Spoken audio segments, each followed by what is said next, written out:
Hey, welcome back, Max Legend. It's the Kman here, and you're probably wondering what I'm doing.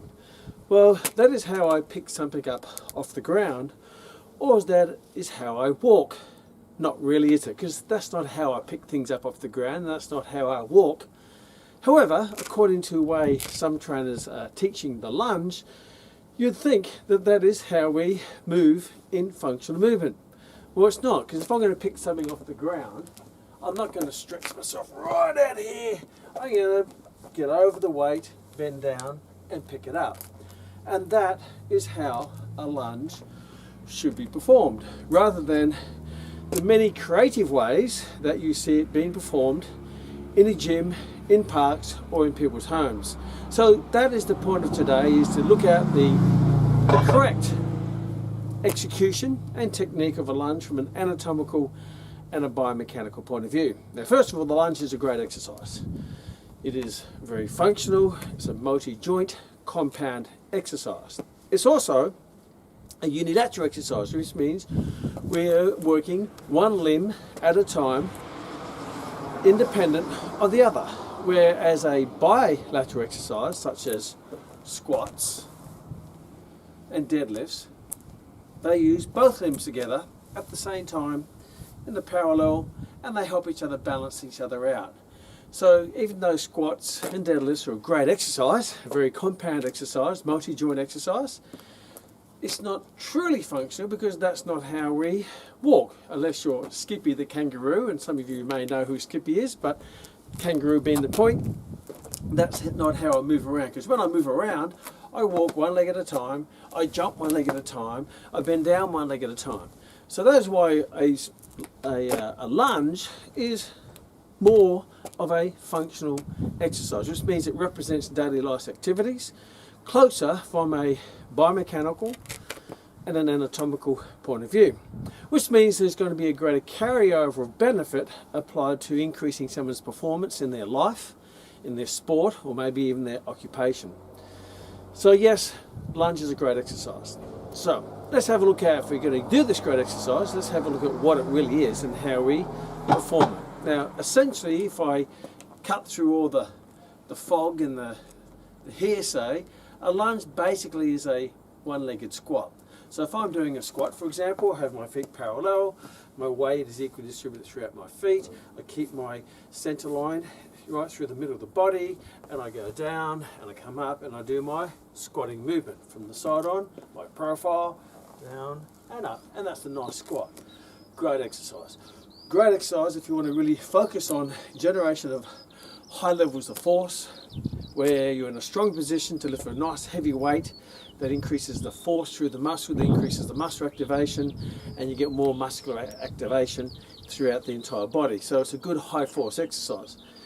If you want to transfer that high force into a bit more function, the force is going to be less, because when I do a lunge, because it requires more stability, I can't lift as much weight, therefore the force through the body is going to be less, therefore the muscle activation is going to be less, but it's still a significant level of force to give you great benefits in strength, as well as a carryover effect into more functional from a unilateral point of view. So if we're looking at a lunge, it's basically a single leg squat, because what I'm doing is, there's my squat. Now if I want to do a one-legged squat, I take one leg, bring it back, take it out of play, keep my weight on the front leg, and now I do a single leg squat, which we call the lunge, and this leg becomes the balancing leg. It's like the training wheel in a bike. That's the training wheel, this is the main working wheel. Most of my weight should be on the front leg, because that is the target leg, where this is just a balancing leg, it's just a supportive leg, so you don't want all the weight there. So when I'm doing this from side on, if I'm doing my normal squat, down and up, I'll do a lunge, I bring that foot back, I keep my weight on the front, and I go down and up. Now it becomes a single leg squat or a lunge. Now, there are many common mistakes that trainers and people do when they do the lunge. When they take the leg back, they took it too far back. Someone's told them they have to have a really wide length lunging position. As my little movement before, we say that wide leg really long in length, is not really functional, because I'm going to pick something up off the ground. I don't step down and pick it up like so. The weight's normally close to my working leg, and I come down and up. So that's not how I walk around, and that's not how I pick things up or jump. So you want the movement to be more representative of function. The other challenge is when you take the leg right back, A, it becomes less functional, but B, when I take my leg back, my body weight comes back. So rather than my weight being on the front leg, it's now in the middle. Therefore, now when I go down and up, I activate more the back leg, more so than if I'm up here. So if I come back, my center of gravity, my center midline comes back, or center of gravity comes back, so now it becomes a two-legged exercise in a split position, where the whole point of the lunge is to work the front leg, not the back leg, because that is a very awkward biomechanical position to work the back leg, to hyperextend the hip and to load it in that awkward position. Now, there's a couple of challenges there. Number one, it's not very functional. Two, the line of load is not opposite to the line of muscular activation. It's in the middle. I now start to activate the muscles in the back leg. And particularly the muscles that go across the hip joint. Because when I bring my hip back, I actually stretch all the muscles across the hip joint. And the muscles that go across the hip joint are your hip flexors. Now they are your iliopsoas and your psoas major and your psoas minor. So you've got your psoas major, psoas minor, iliopsoas. Iliopsoas, we put them together as one. That's what we call them if we combine them. And the other hip flexor being your rectus femoris. Now your rectus femoris is one of your quadricep muscles. It's the biarticulate muscle of the four that originates in the iliac spine, goes across the knee joint via the patella, forms into the patellar tendon and inserts onto the tibia tuberosity on your tibia, which is your anterior proximal tibia. Now because it's a two-joint muscle, if I take my hip into a hyperextension and then I flex my knee, then I'm going to get a big stretch of that muscle across both joints, putting into a big length tension position. That's why when I do a wide length lunge, I feel it right through here, because I'm activating the rectus femoris. Because as I lengthen the muscle, it increases its ability to generate tension. And not only am I lengthening across the hip joint, but I'm also lengthening across the knee joint. Now the challenge with that is that's not the target muscle. That's not the working muscle. You want the working muscle to be either here, not back here. The other challenge from a joint point of view is because it's lengthened with lots of tension, it will pull on the patella. Therefore, it will pull the patella onto the femur, increasing patellar femoral compression forces, causing a bit of grinding or maybe discomfort across the knee joint. I myself, with a little bit weathered knees, I do that, I feel it right across the knee joint. Increased patellar femoral compression forces, increasing a bit of stress on the back knee. Not to mention, when I bring my leg all the way back, I take my hip into a hyperextended position. Now the hip, which is the head of the femur and the acetabulum, it's a ball and socket joint. So I'm virtually opening it right up, I'm really bringing it back. That can aggravate, and I can impinge on the lip of the acetabulum with the head of the femur, and it opens up the front. Now someone who has osteoarthritis, of which the hip joint is a prime target for osteoarthritis, and you may have heard of many people getting hip replacements, particularly as you get more mature through age, then this position is really opening that joint up and could possibly aggravate your hip joint. So you get increased stress across the knee joint and the hip joint, you get more activation on the back leg, particularly in your rectus femoris, which is not the target muscle. So when people do a lunge, the purpose of the lunge is not to increase patellar femoral forces through the knee joint. No, it's not to aggravate the hip joint. No, and it's not to activate the rectus femoris of the back leg. The purpose and the reason why people do a lunge is to work the front leg. So how do we take the back leg out of play? Stop dragging it behind us and bring it up where it should be, which is closer there. And when you bring it from here to here, then your body weight goes more perpendicular to the working muscles, where you put the load over the working muscles. Now the stance, you want to be shorter. Now a good guideline is as I bring the back foot up, as I go down, my back knee, just as a guideline, would be in line with your front heel, the back of the heel, down and up. That's probably a pretty good length, irrespective of your limb lengths, because it's all relative. My chest stays over my thigh, my mid-thigh, down here, down, and back up. And that more represents if we're going to pick something up off the ground, a baby, a suitcase, a pile of washing, whatever it might be. So from here, down, and back up.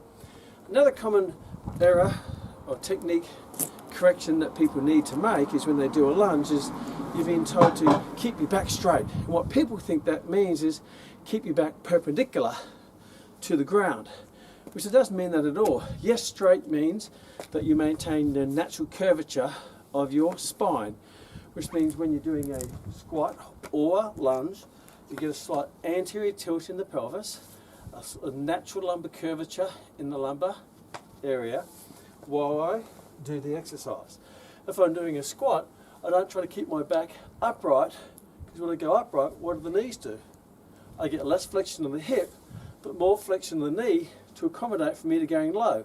Now my knees are going out over my toes, causing patellofemoral forces across and stresses across the knee joint.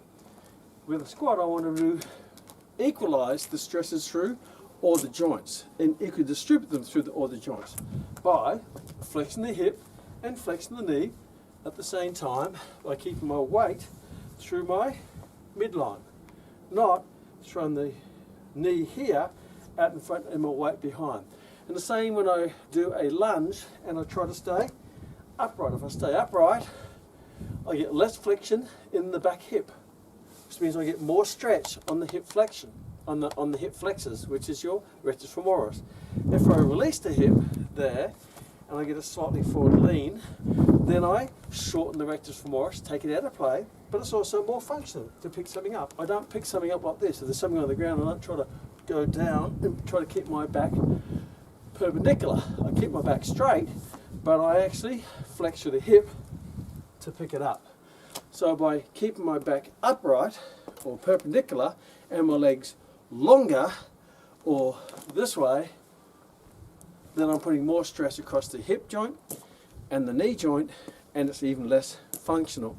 And I get more activation on a muscle that I'm not even targeting, which is the training wheel muscle, which is your back rectus femoris and your back leg. So when you're doing the lunge, you want to treat it like a squat, release the foot, knee in line with your back heel, weight over 90% of your weight's in your front leg, chest in mid-thigh, and flex naturally through the hip joint. Don't try to keep it upright, but keep that natural curvature in the spine and going down, and you feel all the muscle activation going through here, and this is just to balance you through the exercise. So there's looking at the lunge and the anatomical biomechanical correct way to execute the Young's applied to function and anatomy. Now there are some variations of that, naturally. Obviously I suggest that we use dumbbells where you want to load it up. Once you've got a good lunging action, then you add dumbbells in the hand. Now you can use dumbbell in each hand, one in each arm, or you may just want to choose a dumbbell in one arm. I tend to pick this one because it's closer to the load here and back up. Doesn't matter whether you're two or one, because life doesn't always have to be perfect. Means if I have two suitcases, they're not always going to be the same weight. But the other reason why to do dumbbells is because the weight is low, and when the weight's low, it keeps the center of gravity low, it gives you more stability. Plus, it's functional, because if I'm going to pick something off the ground, whether it be a child or a rock or a suitcase, the weight is low, because that's more representative of life. Now you will see some people want to put barbells on people's backs, and the challenge with that is that first of all it's not very functional, because what part of life do you have a log or weight behind your head on your back? That's not really functional. The other challenge with that is with the weight up here, it makes your center of gravity or your midline top heavy, therefore you're less stable. It means you've got this weight up there and you're less stable. If you get into trouble, there's nothing to, you can't just drop the weight because it's on your back. Plus the weight puts a direct compression force load right through your vertebral column or through your spine, through your neck as well. So that would be an exercise that I would not recommend for 99% of the population unless you are an elite athlete, bodybuilder, and there's a justifiable reason to put your weight behind your back, which is a very big stretch to find a reason for that.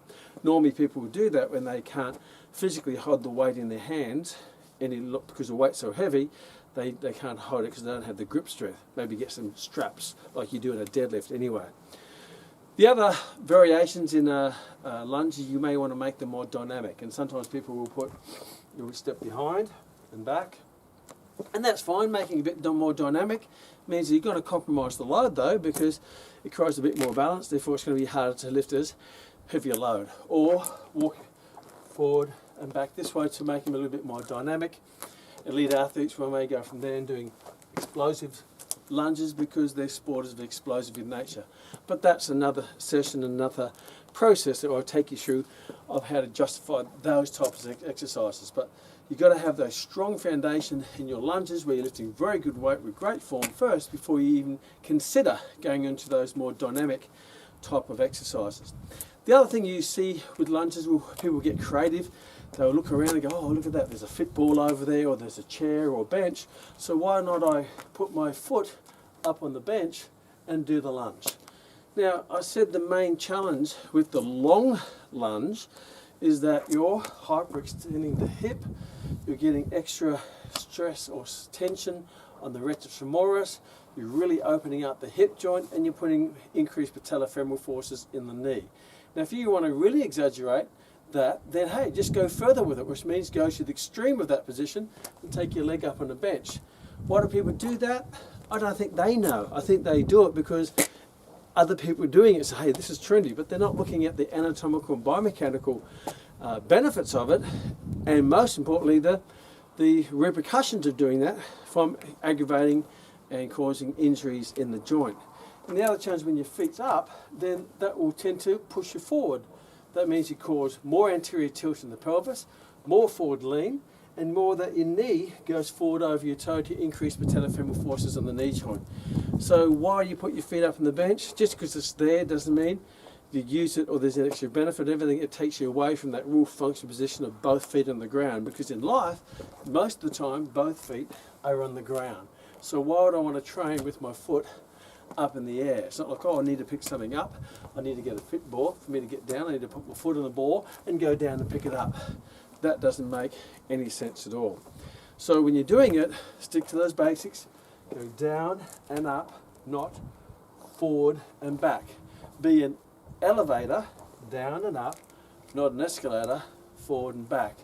And if you do that, then you're going to best activate those muscles in the most functional, safest and strongest way that's going to give you the greatest benefit that you can have. And don't get led down the path of looking at all these techniques that people, let's do a lunge and we've got to step behind with an angle, step behind with an angle, and you're causing now rotational forces through the knee joint, which is basically a hinge joint. So why would you do that? What justification would you start to do all these rotational movements on a joint that doesn't rotate, that actually flexes and extends like a hinge joint anyway? There is a little bit of abduction and adduction in the hip, in the knee joint, but it's basically designed as a flexion extender in the form of a hinge joint. So it's very easy to get led down the garden path of someone else's path if you don't know your anatomy and your biomechanics and your physiology. So if you know all of that, then you're going to make sure that you stick to the basics, because if you stick to the basics to get the best results, you won't have to go back to basics.